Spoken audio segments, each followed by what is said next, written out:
नमस्कार, मैं खान मेंबर की खबरों में सबसे पहले डालते नजर आज के मुख्य समाचारों पर। राजकीय मेडिकल कॉलेज भवन निर्माण की प्रधानमंत्री ने वर्चुअली रखी आधारशिला। पीएम बोले कोविड आपदा में आत्मनिर्भर बनने की भारत का लिया संकल्प। मेडिकल कॉलेज शुरू होने पर हर वर्ष मिलेंगे 5000 से अधिक चिकित्सक। मेडिकल कॉलेज भवन निर्माण की शिलान्यास दिन को बताया हनुमानगढ़ के जिले के लिए ऐतिहासिक। सुदृढ़ राष्ट्र निर्माण में आंगनबाड़ी केंद्रों की महत्वपूर्ण भूमिका, बोले भूपेंद्र चौधरी। महिला थानेदार रिश्वत लेते रंगे हाथों गिरफ्तार। एसीपी श्रीगंगानगर की टीम की पीलीबंगा पुलिस थाने में कार्रवाई। अब खबरें विस्तार से। भटनेर नगरी हनुमानगढ़ के लिए गुरुवार का दिन ऐतिहासिक रहा। इस दिन जिला मुख्यालय पर बनने वाले राजकीय मेडिकल कॉलेज भवन निर्माण की प्रधानमंत्री नरेंद्र मोदी ने दिल्ली से रिमोट का बटन दबाकर वर्चुअली आधारशिला रखी।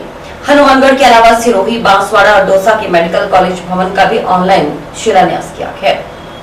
जिला मुख्यालय पर टाउन स्थित एमजीएम राजकीय जिला चिकित्सालय के फिजियोथेरेपी सेंटर में शिलान्यास कार्यक्रम हुआ।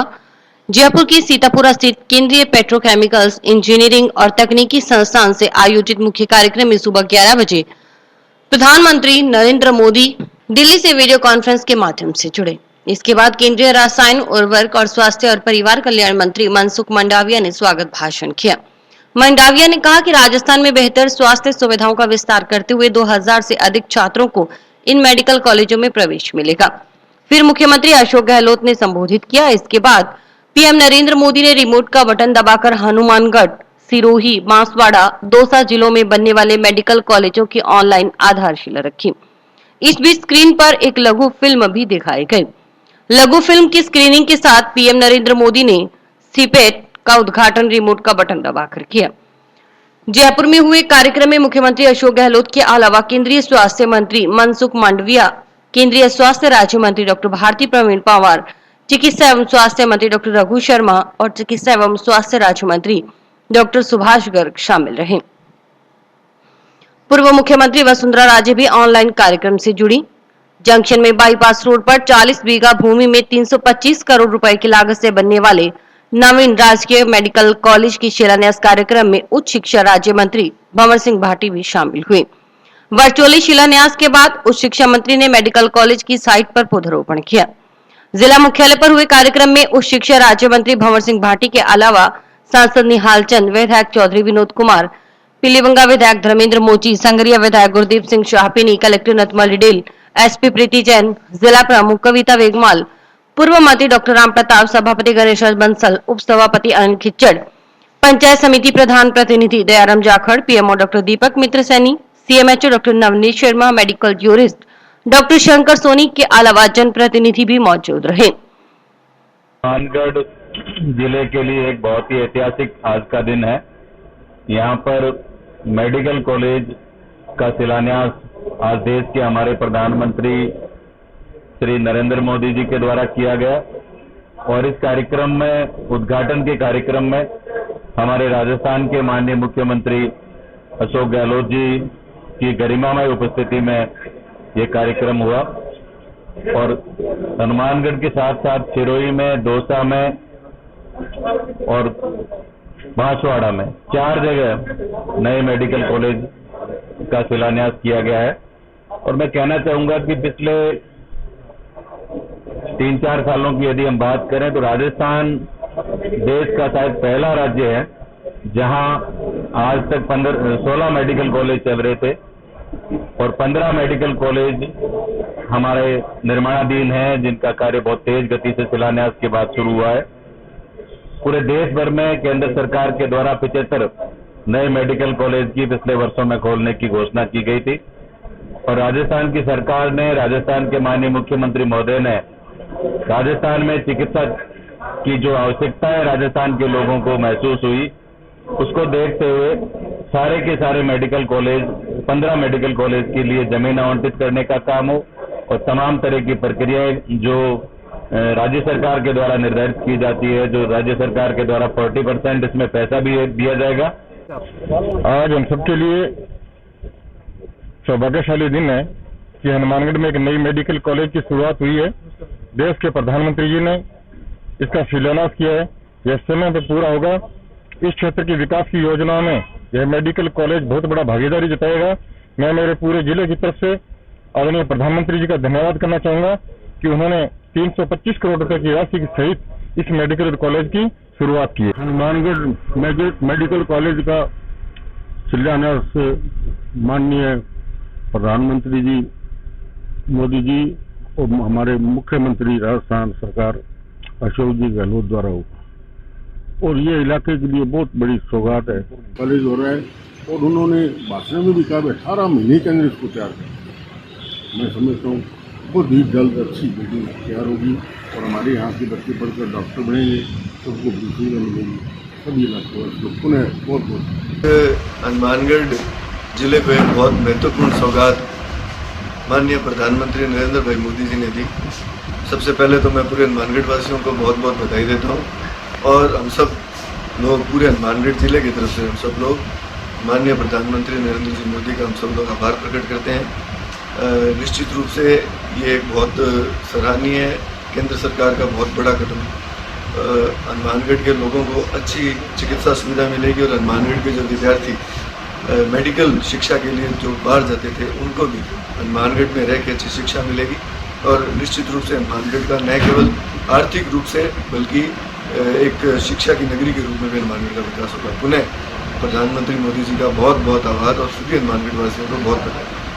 हमारे माननीय नरेंद्र मोदी जी प्रधानमंत्री द्वारा हमारे हनुमानगढ़ में मेडिकल कॉलेज का उद्घाटन किया गया, जिसमें सारे जनप्रतिनिधिगण यहाँ पहुँचे और हनुमानगढ़ के क्षेत्रवासियों के लिए एक बहुत ही अच्छी सौगात मिली है, जिसमें बेरोज़गार बच्चे जो घूम रहे हैं अपने मेडिकल लाइन में उनको रोज़गार मिलेगा और अच्छे अच्छे डॉक्टर बनेंगे, अच्छी अच्छी उपाधि पे जाएंगे और हनुमानगढ़ के लिए बहुत ही खुशखबरी की बात है।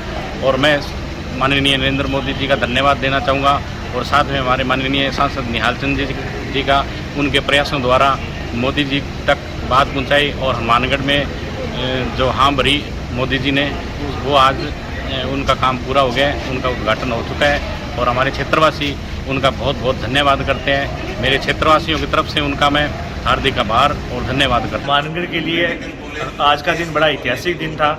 आज हमारे हनुमानगढ़ को केंद्र व राज्य सरकार द्वारा जो मेडिकल कॉलेज मिला है, ये एक बहुत बड़ी सौगात है। इससे हमारी हेल्थ के अंदर भी लोगों को लाभ मिलेगा और आज हमारे उच्च शिक्षा मंत्री जो कि काम में विश्वास रखते हैं, उनके हाथों से ये शिलान्यास समारोह हुआ और मैं मंत्री जी का और एमएलए साहब का आभार प्रकट करना चाहूँगा। हनुमानगढ़ क्षेत्रवासियों के लिए बहुत ही शुभ का दिन है, जिसमें आज हमारे हनुमानगढ़ क्षेत्र को मेडिकल कॉलेज मिला है। इसमें मैं धन्यवाद करता हूं हमारे प्रधानमंत्री नरेंद्र जी मोदी का और सांसद निहाल चंद जी और पूर्व मंत्री डॉक्टर राम प्रताप जी का, जिससे इस क्षेत्र में हमें एक नई सौगात मिली है, जिससे हमारे क्षेत्र के बच्चों का भविष्य बनेगा और हमारे जो हनुमानगढ़ क्षेत्र है इसके लिए बहुत बड़ी बात है ये। और इसलिए मैं पुनः एक बार मेरे पूरे हनुमानगढ़ क्षेत्रवासियों की तरफ से और मेरी खुद की तरफ से माननीय प्रधानमंत्री जी का बहुत बहुत धन्यवाद करता हूँ। उच्च शिक्षा राज्य मंत्री भंवर सिंह भाटी का कहना है कि आने वाले 3-4 सालों में जब राज्य में 31 कॉलेज शुरू हो जाएंगे, तब हर वर्ष राजस्थान को 5000 से अधिक डॉक्टर्स मिलेंगे। तब निश्चित रूप से राजस्थान में चिकित्सा के क्षेत्र में ऐतिहासिक काम होगा। यह बात उन्होंने गुरुवार को अपने 1 दिवसीय दौरे के दौरान मीडिया कर्मियों से मुखातिब होते हुए कही। मंत्री भाटी ने कहा कि आज का दिन हनुमानगढ़ जिले के लिए ऐतिहासिक है, क्योंकि राजकीय चिकित्सा महाविद्यालय के भवन निर्माण कार्य का शिलान्यास प्रधानमंत्री नरेंद्र मोदी की ओर से किया गया है। उन्होंने कहा कि यदि पिछले 3-4 सालों की बात की जाए तो संभवतः राजस्थान देश का ऐसा पहला राज्य है जहां आज तक 16 मेडिकल कॉलेज चल रहे थे। 15 मेडिकल कॉलेज के भवनों का निर्माण कार्य चल रहा है। पिछले वर्षों में पूरे देश में केंद्र सरकार की ओर से 75 नए मेडिकल कॉलेज खोलने की घोषणा की गई थी। राजस्थान में सबसे ज्यादा मेडिकल कॉलेज सबसे पहले आरंभ हुए। इसका कारण राजस्थान के मुख्यमंत्री अशोक गहलोत की ओर से सभी प्रक्रिया की शीघ्रता से पूर्ण करवाया गया। राजस्थान सरकार में मुख्यमंत्री अशोक गहलोत ने राज्य के लोगों को चिकित्सा के क्षेत्र में महसूस हुई आवश्यकताओं को देखते हुए 15 नए मेडिकल कॉलेज के लिए जमीन आवंटन सहित अन्य प्रक्रिया तत्परता से पूरी की। भूमि के अलावा राज्य सरकार की ओर से 40% पैसा भी मेडिकल कॉलेज के लिए दिया जाएगा। राजस्थान के 33 जिलों में 30 में मेडिकल कॉलेज शुरू हो चुके हैं या निर्माणाधीन हैं। उच्च शिक्षा राज्य मंत्री भाटी ने कहा कि जब अशोक गहलोत पहली बार मुख्यमंत्री बने थे, तब वे देश के ऐसे पहले मुख्यमंत्री थे जो मुख्यमंत्री निःशुल्क दवा योजना और मुख्यमंत्री निःशुल्क जांच योजना लेकर आए। उसके बाद इस योजना को देश के अन्य राज्यों ने अपने यहाँ लागू किया। कोविड के समय में भी प्रधानमंत्री की ओर से राजस्थान के मुख्यमंत्री व राज्य सरकार के कार्यों की सराहना की गई। अभी मुख्यमंत्री चिरंजीवी बीमा योजना सरकार की ओर से शुरू की गई है। इसमें राजस्थान के हर व्यक्ति को 5 लाख रुपए तक का निःशुल्क इलाज किया जाएगा। इस योजना में किसी भी तरह की कैटेगरी नहीं बनाई गई है। उन्होंने कहा कि राजस्थान की सरकार व मुख्यमंत्री गहलोत इस उद्देश्य से कार्य कर रहे हैं कि राज्य के लोगों को बेहतर चिकित्सा सुविधा मिले और उन्हें सभी सुविधाएं मिले।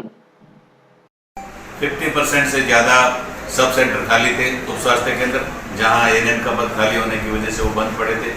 हमारे पीएससी भी करीब 50% जो प्राथमिक स्वास्थ्य केंद्र है उनमें डॉक्टर नहीं होने की वजह से वो भी एक तरह से खाली थे। पिछले 2-2.5 सालों में कोविड की परिस्थितियों में भी 3000 से ज़्यादा नए डॉक्टरों की भर्ती की गई। आज राजस्थान में एक भी पीएससी आपको ऐसी नहीं मिलेगी जहाँ डॉक्टर नहीं है। सभी की सभी पीएससी में पद भर दिए गए डॉक्टरों के। और नर्सिंग स्टाफ भी काफ़ी हद तक भरा गया है। जहाँ नर्सिंग स्टाफ के पद खाली है तो जिला कलेक्टर्स को ये कहा गया है कि यूटीपी के आधार पर इन पदों को भरा जाए, ताकि लोगों को अंतिम छोर पर बैठे हुए व्यक्ति को भी मेडिकल की सुविधाएं मिल सके। सर्वभारत समाज हनुमानगढ़ द्वारा महान कवि रामचंद्र बरदाई की 872वीं जयंती जंक्शन दुर्गा मंदिर धर्मशाला में धूमधाम से मनाई गई। कार्यक्रम के मुख्य अतिथि विधायक चौधरी विनोद कुमार, सभापति गणेश बंसल, विशिष्ट अतिथि उप सभापति Anil Khichar, Baby Happy Modern PC College के निदेशक व पार्षद तरुण विजय, लक्ष्मण सांकला संरक्षक, पूर्व डीवाईएसपी रामगोपाल भट्ट, मानवाधिकार आयोग के सदस्य व पंचायत समिति डायरेक्टर कृष्ण भाट, मनीराम कार्यवाल थी। कार्यक्रम की अध्यक्षता सर्वभारत समाज के राष्ट्रीय अध्यक्ष राम प्रताप भाट ने की। जहाँ तक राष्ट्रीय अध्यक्ष जी ने भारत समाज के लिए जगह की मांग की है, जगह भी आपकी है और लेने वाले भी आप हो। हमको आपसे लेने वाले हैं, तो आप जो भी आदेश करेंगे हम उसका पालन करेंगे। आप हमें विधिवत जो भी संस्था की तरफ से हमें अप्लाई कर दो। 2 अक्टूबर 2021 से राजस्थान सरकार द्वारा प्रशासन शहरों के संग अभियान चलाया जा रहा है, जिसमें बोर्ड की शक्तियां हमें पावर पॉइंट की मिल जाएंगी। आप अप्लाई कर दो, हम आपसे विचार करके जो भी जगह आपके लिए धर्मशाला के लिए या हॉस्टल के लिए उचित होगी हम आपको शीघ्र ही अलॉटमेंट कर देंगे।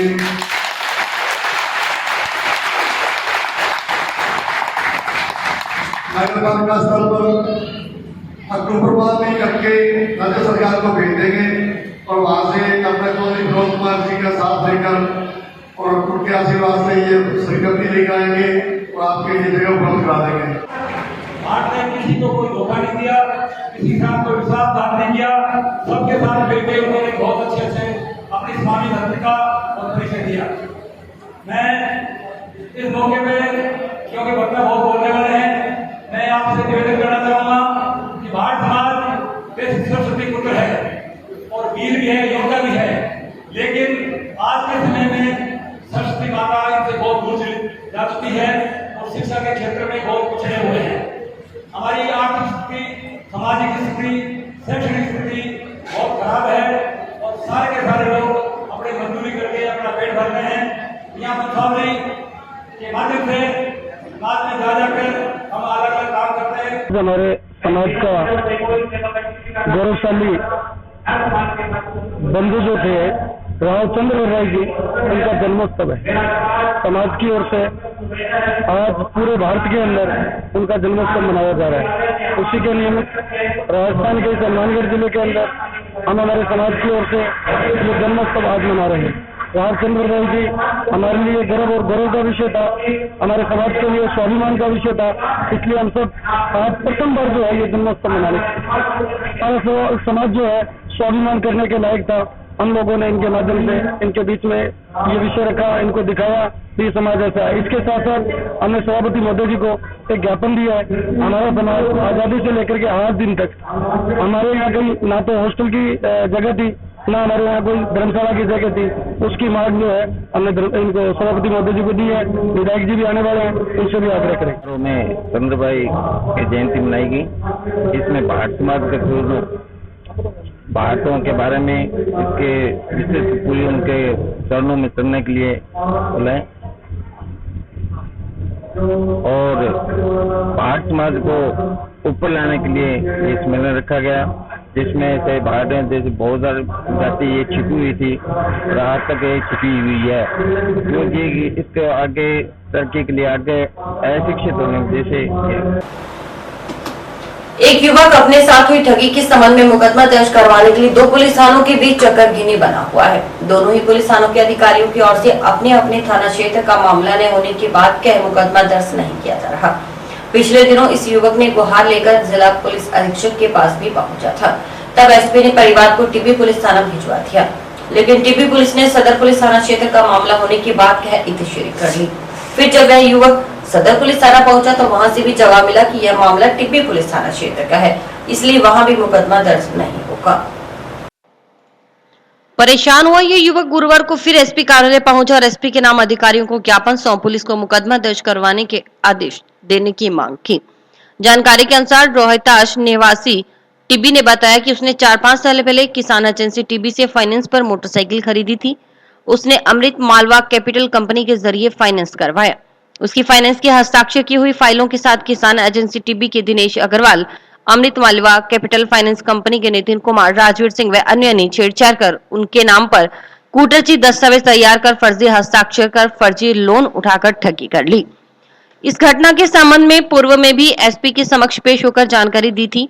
इस पर उसके परिवार को टिब्बी पुलिस थाना भेजा गया था, परंतु टिब्बी पुलिस ने कहा कि घटना सदर पुलिस थाना क्षेत्र की है, क्योंकि उनके कागजों का दुरुपयोग गांव पकासारना में हुआ है। इस पर उन्होंने सदर पुलिस थाना से प्रार्थना पत्र सौंपा तो उन्होंने कहा कि उनके कागजात टिब्बी से लिए गए हैं, इसलिए यह मुकदमा टिब्बी थाना का है। रोहिताश के अनुसार अब उसे पता चला है कि नितिन, राजवीर सिंह वह हमारे गांव के डॉक्टर ओम प्रकाश व अन्य दो ने उससे खाता सही करने का कहकर स्टाम्प व कुछ कागजातों पर हस्ताक्षर करवा लिए थे। उन्हीं कागजों से फर्जी तरीके से मोटरसाइकिल का बेचान दिखा दिया। अब लोग उसे बार बार दबाव बना रहे हैं, या तो वह राजीनामा करे अन्यथा वे उसका नुकसान कर देंगे। इससे वह मानसिक रूप से परेशान है। रोहिताश ने एसपी के नाम सौंपे ज्ञापन में मांग की कि इस घटना के संबंध में पुलिस थाना को आदेश देकर मुकदमा दर्ज करवा सही व तथ्यपूर्ण जांच करवाकर कंपनी व एजेंसी के बीच की साठगांठ का पता लगाकर इसमें संलिप्त दोषियों को खिलाफ कार्रवाई की जाए। एसपी मैडम के पेश होकर अपनी एप्लीकेशन लेकर आए हैं ताकि कानूनी कार्रवाई हो सके। एक अमृत मालवा नाम से बैंक है जो लोगों के साथ 420 धोखाधड़ी करने में माहिर हो चुके हैं। वहाँ के कुछ लोगों ने मिलकर रोहितास नामक युवक का और महेंद्र नाम से युवक है गोलूवाड़ा से, इनके नाम पर फर्जी लोन उठा रखे हैं। किसी का 40,000, किसी का 55,000, कईयों के मोटरसाइकिल पर डबल लोन कर दिए और कईयों के खुद ही मोटरसाइकिल चला रहे हैं। ना ही तो इनके कोई कागजातों पर साइन मिलते हैं, ना ही। और टिब्बी थाना जब हम गए तो वहाँ से हमें ये कह के भेज दिया गया कि आपका सदर थाना बनता है। सदर थाने में एप्लीकेशन दी तो उन्होंने ये कहा टिब्बी बनता है। आज हम एसपी मैडम के आए हैं ताकि हमारी ये एप्लीकेशन दर्ज हो और कानूनी कार्रवाई हो, मुकदमा दर्ज हो। जिन्होंने ये अपराध किया उन्हें सजा मिले। मेरे साथ धोखाधड़ी हुई है। मैंने मोटरसाइकिल करवाया है, पलटीना मोटरसाइकिल मैंने बजाज से करवाया था। उन्होंने 49,000 का लोन किया था और फिर मैंने बजाज का फाइनेंस करवा लिया और मैं किस्त भरने लग गया। फिर मेरे पास फ़ोन आया है कि आपके जो किस्त है वो 3,060 रुपये है और मेरी किस्त है बजाज से है 2581 रुपये। मैं वो भर रहा हूँ, फिर भी मेरे 3,060 रुपये वो गारंटी बता रहे हैं। फिर मुझे पता चला भी अमृत मालवा से मेरा लोन हुआ है, एक और हो गया है। उन्होंने वो लोन मैंने पता किया वो 55,000 रुपये का लोन और बता रहे हैं, वो मैं भर नहीं सकता और मेरे साथ धोखाधड़ी हुआ है। इस मामले की पूरी जांच हो। एक दिवसीय दौरे पर हनुमानगढ़ पहुंचे शिक्षा राज्य मंत्री भंवर सिंह भाटी का गुरुवार दोपहर को जंक्शन बाईपास रोड स्थित बेबी हैप्पी कॉलेज में भटनेर किंग्स क्लब की ओर से स्वागत किया गया। इस मौके पर कॉलेज निदेशक तरुण विजय, क्लब संरक्षक आशीष विजय व अध्यक्ष कुलभूषण जिंदल और परमन सैनी ने राज्य मंत्री भाटी को स्मृति चिन्ह भेंट कर सम्मान किया।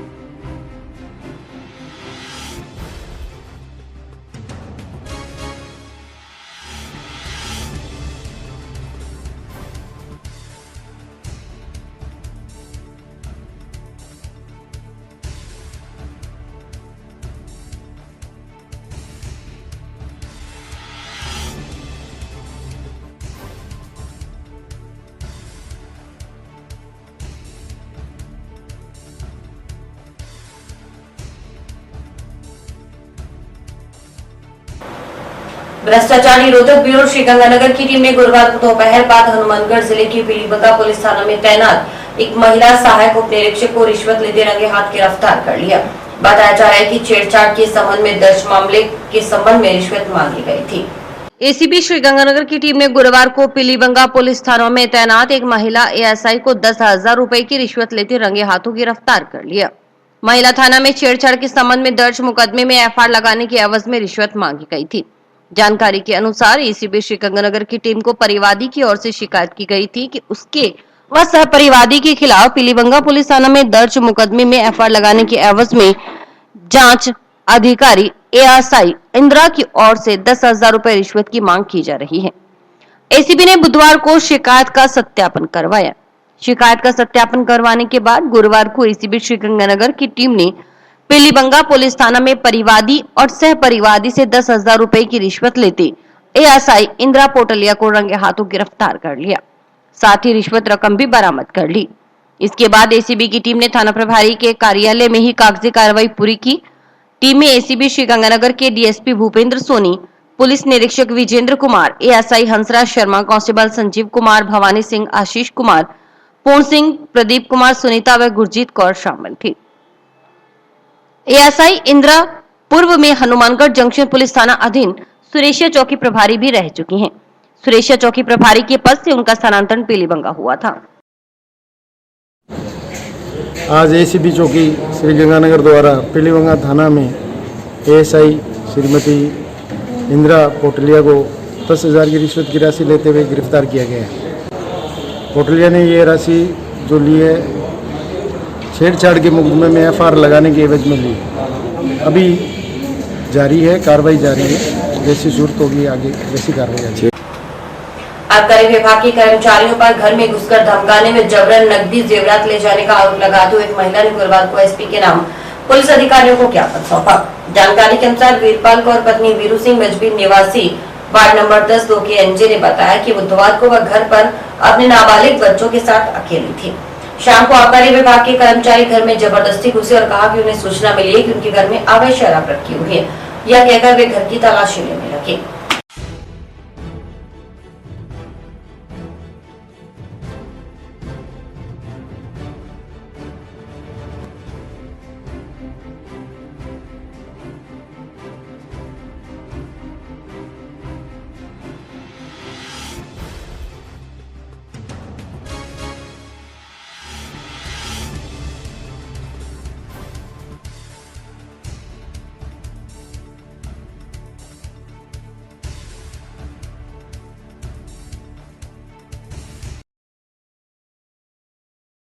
आए सी पुलिस वाले धक्के ना घुस गए।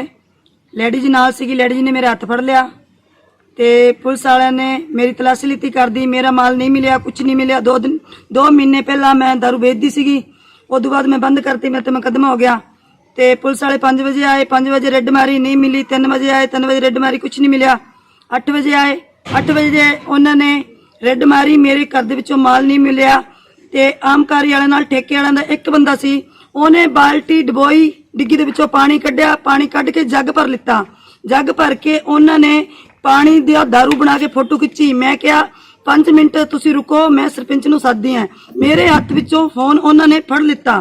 ਪੁਲਿਸ ਵਾਲਿਆਂ ਨੇ ਮੈਨੂੰ ਧਮਕੀ ਦਿੱਤੀ, ਜੇ ਕਿਸੇ ਦੀ ਸਿਫਾਰਿਸ਼ ਲਾਈ ਤੇ ਤੇਰੇ ਉੱਤੇ ਕੁੱਟ-ਕੁੱਟ ਅਸੀਂ ਲੰਬ ਕੱਢ ਦਾਂਗੇ। ਮੇਰੇ ਬੱਚੀ ਕੋਲੋਂ ਆਧਾਰ ਕਾਰਡ ਮੰਗਿਆ। ਮੇਰੀ ਬੱਚੀ ਨੇ ਬਟੂਆ ਕੱਢ ਕੇ ਥਾਣੇ ਵਾਲਿਆਂ ਦੇ ਹੱਥ ਦੇ ਵਿੱਚ ਦੇ ਚੁੱਕਿਆ। थाने वाले दे हथ विच दे दिता। ओदे विच मेरे पति दा कड़ा और छाप मेरे वाली सीगी। 10,000 रुपये थे। पोषण माह के अंतिम दिन गुरुवार को जंक्शन में 100 फीट रोड पर आरएस होटल में जिला स्तरीय पोषण वर्कशॉप सेमिनार का आयोजन किया गया, जिसमें गोद भराई, अन्नप्राशन और जिला स्तरीय सम्मान समारोह कार्यक्रम का आयोजन किया गया। कार्यक्रम के मुख्य अतिथि भूपेंद्र चौधरी और विशिष्ट अतिथि सभापति गणेश राज बंसल, निर्माण समिति अध्यक्ष सुमित रणवा और गुरमीत सिंह चंद्रा थे। कार्यक्रम की अध्यक्षता अतिरिक्त जिला कलेक्टर रामरतन सोकरिया ने की। कार्यक्रम में उपस्थित अतिथियों ने 11 गर्भवती महिलाओं को गोद भराई किट प्रदान कर गोद भराई करवाई गई और 11 शिशुओं को अपने हाथों से अन्नप्राशन करवाया। इस अवसर पर अतिथियों ने गोद भराई और अन्नप्राशन की महत्ता बताई और समस्त आंगनबाड़ी केंद्रों के माध्यम से समाज में इनकी महत्ता के बारे में बताने का आग्रह किया। जिले में उत्कृष्ट करने वाली आंगनबाड़ी कार्यकर्ता, आशा सहायिका व महिला पर्यवेक्षकों को सम्मानित भी किया गया। इस अवसर पर कार्यक्रम को संबोधित करते हुए भूपेंद्र चौधरी द्वारा बताया गया कि आंगनबाड़ी केंद्र ही वह प्लेटफॉर्म है जो गर्भ में पल रहे शिशुओं की देखभाल को लेकर उनकी पोषण और स्वास्थ्य का समुचित ध्यान रखते हैं, स्वस्थ बच्चों का पालन पोषण कर सुदृढ़ राष्ट्र का निर्माण करते हैं। उन्होंने आंगनबाड़ी कर्मियों के माध्यम से स्वच्छता का संदेश घर घर तक पहुंचाने का आह्वान किया।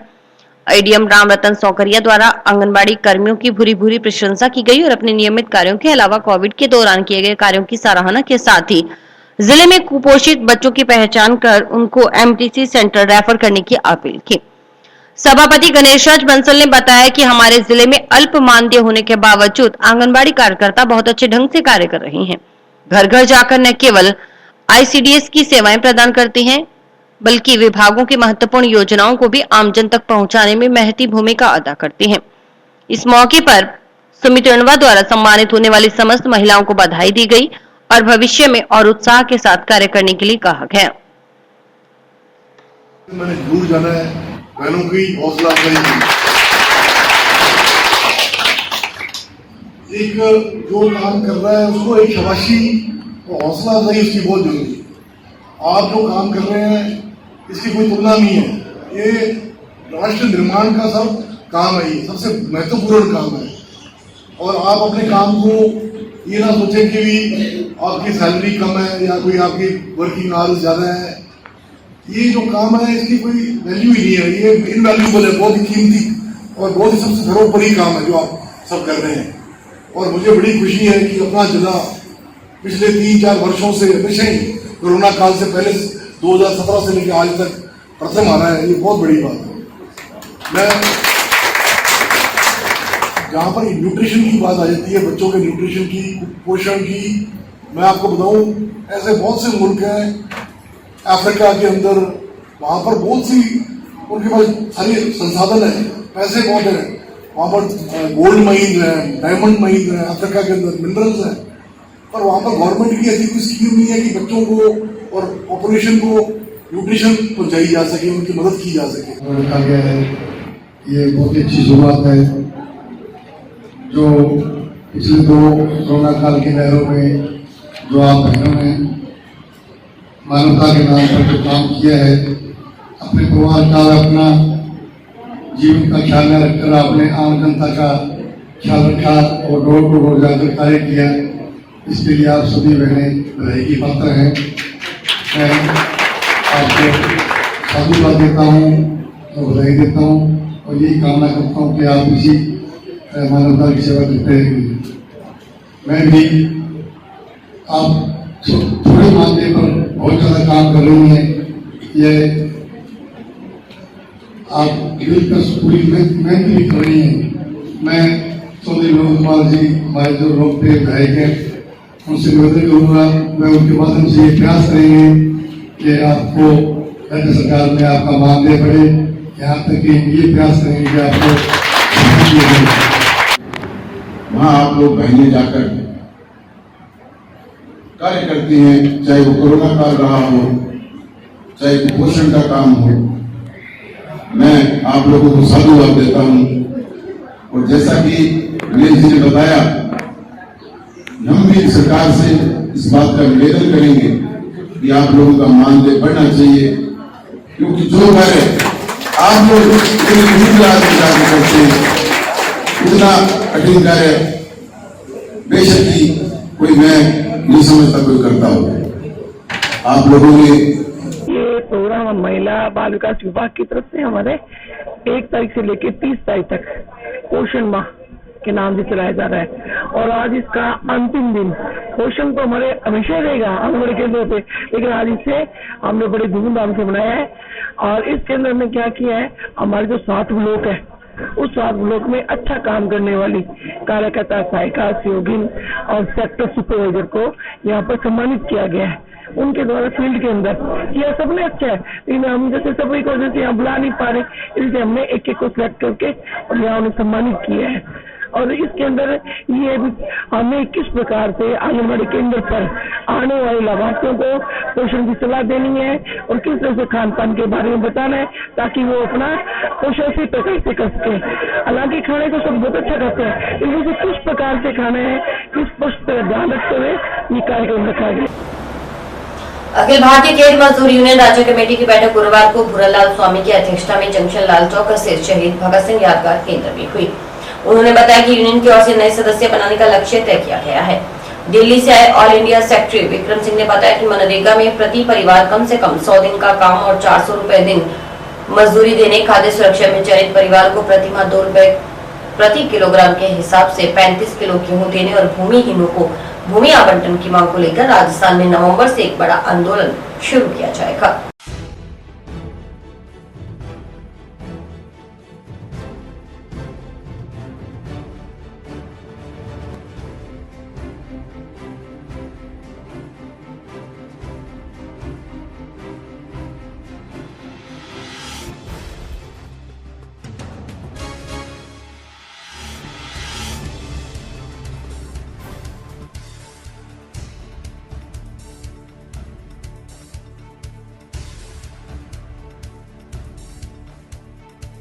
आज 30 सितंबर को अखिल भारतीय खेत मजदूर राजस्थान की राज्य कमेटी की बैठक हनुमानगढ़ में हमने संपन्न की, जिसके अंदर हमारे प्रेक्षक के तौर पर हमारे all India secretary comrade Vikram Singh मेरे पास बैठे हैं। ये दिल्ली से आए हैं, इन्होंने पूरी मीटिंग को कंडक्ट भी किया है। और आज हमारे मुख्य एजेंडा थे, एक तो ये हमारा साल नवंबर दिसंबर तक संगठन को बनाने का काम है, सांगठनिक ढांचे को। तो हमने इससे पहले ब्रांच चुनाव कर लिए, तहसील सम्मेलन हो गए, अब अगले महीने में हमारे जिला सम्मेलन होने प्रस्तावित है और नवंबर में हम राज्य सम्मेलन करेंगे बीकानेर। तो उसके अंदर उसकी तैयारियां की है। इसके साथ साथ और जो आवश्यक मुद्दे थे, अभी करंट जो है वो किसान आंदोलन जगह जगह चल रहा है, पानी की मांग को लेकर गढ़साना में चल रहा है, विजयनगर में चल रहा है, जगह जगह धरने लगे हुए हैं। तो उसके अंदर भी हमने अपनी चिंता जाहिर की है कि किसान अगर बर्बाद होता है तो चूंकि हम भी उसकी खेती से जुड़े हुए हैं, हमने 2004 और 6 के बीच में देखा है कि खेत मजदूर अपना घर छोड़ के ताले लगा के पलायन कर गया था क्योंकि काम नहीं। इसलिए इस बात को महत्व को समझते हुए हम किसान आंदोलन में खेत मजदूर के साथी हमारे उसके अंदर शिरकत करते हैं, ये हमने निर्णय लिया। राजस्थान में खेत मजदूरों के लिए काम का उचित दाम और जमीन के लेकर आने वाले समय में एक बड़ा आंदोलन विकसित करने जा रहे हैं अखिल भारतीय खेत मजदूर, जिसके लिए पूरे गांव से लेकर अखिल राज्य स्तर तक जो है सम्मेलनों का दौर है और आने वाले नवंबर के अंदर राज्य सम्मेलन के अंदर एक बड़े आंदोलन की घोषणा की जाएगी। ये जो महंगाई बढ़ रही है, इसका अगर सबसे ज्यादा प्रभाव पड़ता है तो गांव के अंदर जो सबसे ज्यादा हाशिए पर है सामाजिक और आर्थिक तौर पर वो खेत मजदूर है, उसके ऊपर उसका प्रभाव पड़ता है। तो ये जो महंगाई लगातार बढ़ रही है, इससे जो जीवन अनिश्चितता का था खेत मजदूर का और ज्यादा अनिश्चित होता जा रहा है। और वर्ल्ड बैंक की रिपोर्ट ये बोल रही है कि भारत के अंदर 40 करोड़ लोग भुखमरी की तरफ जाते जा रहे हैं। तो ये सरकारों को इसके लिए बड़ा उचित कदम उठाने चाहिए। एक तरह से ये लोकतंत्र के अंदर बड़ी विडंबना है कि जिनने सरकार चुनी है उनकी तरफ उनका कोई ध्यान नहीं है और ये इन्फ्लेशन है, इसके ऊपर कोई कंट्रोल वो नहीं कर पा रहे। और इसी के साथ समाचार समाप्त हुए। रोजाना देखते रहिए समाचार। नमस्कार।